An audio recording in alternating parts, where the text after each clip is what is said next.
typically means polynomial time in the size of the problem.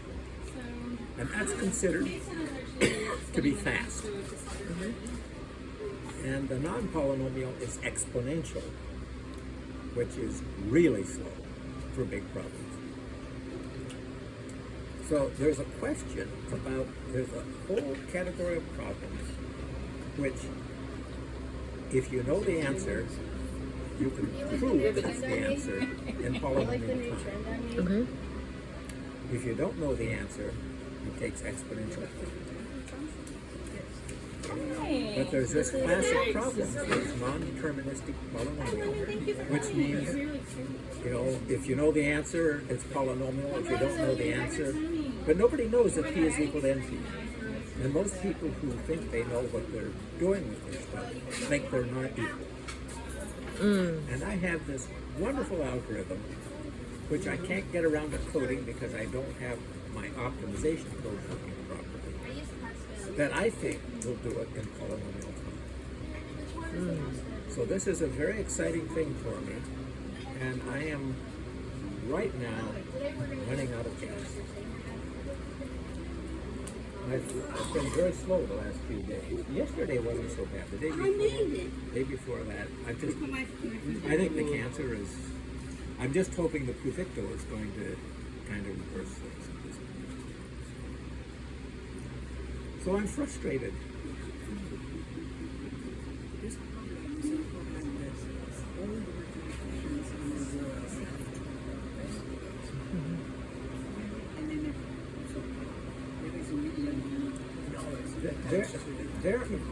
It's not quite correct.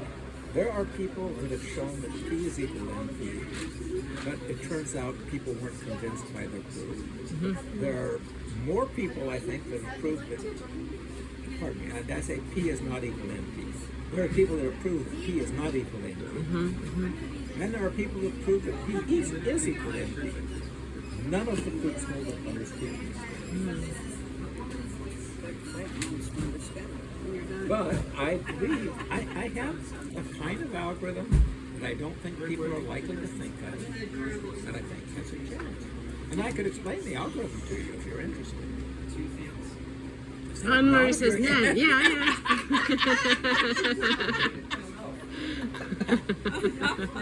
Maybe it's getting too much. Hey, if she's willing to listen, I'm willing to talk.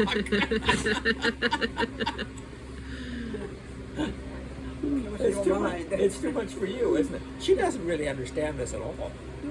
So if I explain it to you, maybe you can explain it to her.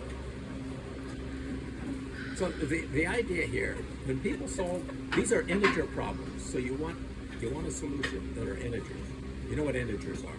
Integers? No. Oh, 1, 2, whole 3, numbers? 4, 5, Yes, 6. whole numbers. But not 3 sevenths.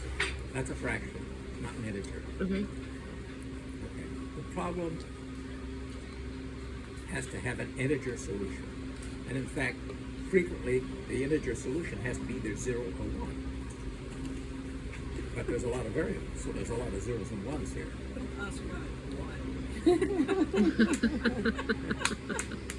Well, I'll give you a nice little example. Suppose you have a collection of coins. Yes. And they have lots of different values. You know, some of them are 3 cents, some are $1.37, some are 5,463 cents. No. Lots of different coins, lots of different values. Some are really big values.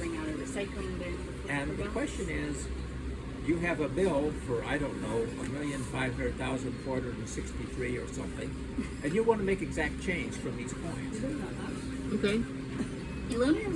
That's an example of a problem She's never heard it before. that is in this questionable area. Can you do it in polynomial time or can't you? Nobody knows how to do it in polynomial time. That's called the subset sum problem, and that's the one that I'm particularly trying. Oh, thank you. So, I set them up for one way people solve integer problems, it turns out if you don't restrict yourself to integers, you can do these things in polynomial time. It's fairly easy for the subset sum problem. If you don't restrict yourself to integers, you can solve it very, very quickly. It's trivial. So one way people do it is they work on the non-integer problem, and then they get a solution, and then they just try something called branch and ground. You set one variable to 0, then you set another one to 0, and then 1, 0, back and forth, and you keep going until you say, oh, this isn't working. So then you back up and try changing one of the zeros to a 1 or one of the 1s to a 0, and try again. And you just keep going back and forth. And that's the way that a lot of these integer problems are solved, and it's expensive. Want to sit on a wheelchair? Yeah, probably. The other one might. So, Yes. I am planning not to do any branching. I am making up a plane. Oh my plane.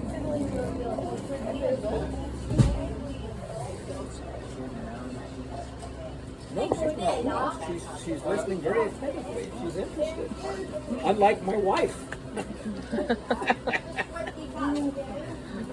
a plane, well, the surface of the table is a plane. Yes. It has two variables. You can make a plane in 3 dimensions. Yes. You can make a plane in n dimensions. Where n is some big number. And all it is a combination of variables times constants. So it's a linear expression. Linear, non-linear, probably doesn't mean anything, does it? Linear means everything is just a single power. Non-linear can have various powers. Okay. So I wanted him to do This the plane thing just has because those little napkins and stuff because it's variables times It's not constants. chocolate, it's cinnamon roll. doing some family things. My idea is to Really generate are. a I plane have him next week. where I can Tire him out. use the non-integer algorithm Take him to the zoo next week. I think we can. to find a maximum and a minimum. And then adjust the plane, which I I know need how to to get a do, restaurant so I can put that so that the maximum has to be all down to less, posterior. and the minimum has to be I more. live near It's a new plane. Matilda Do it and again. Yeah. Cordina live. I live really excited. Gradually squeeze it But a down. little bit more And going you're closer lucky, towards we'll have a plane West Cordina. that maybe is Yeah, I'm in between, Temple. I don't know, 17.6 and 18.3. That's like when I was over there, it But was the warmer, plane and has as I all came closer, it integer was cooling coefficients. down. I was like, oh, thank So if you. it's between I was driving out 17.3 like- and 18.6, it has to be 18 because it has to have an integer value. Oh, yeah. So you I was say, like, there's oh, a that breeze plane over has there. to be. So you define that plane, and that's a constraint. And then you do the same thing over again. And if you get in planes like this, you have the answer. See how easy it is? When I'm on your birthday, Yes, and then I'd what love do to hear you you explain this to Jason. when I'm in your what do you do with the information? happy birthday, London. You're, the- you're with the able to plane. solve a class of problems in polynomial time that people can't. Now, Okay. that opens up lots of problems that people have no way to get solutions. But is there a practical solution or a practical all use? kinds of applications for this. One kind of application is grounding things for circuits.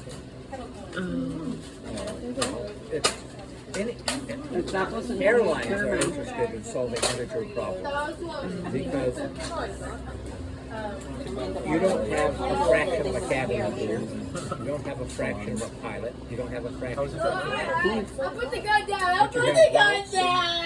You don't want I'm crews going to go deadheading from one location to another if you can I avoid it. really like this one. So they're interested in solving these problems and it has huge economic benefits to them.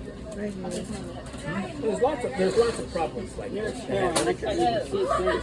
I'm gonna be messing with that popcorn. Economically have a benefit. Throw it on a plate. Go back to your Okay. I'm gonna grab me a spoon like you said. Very rare. Oh yeah. Very rare. I'm gonna try to pass on a message to Jason, Okay, so and then he'll tell you what he understood. make hummus. Tell you that's the combo. Hey.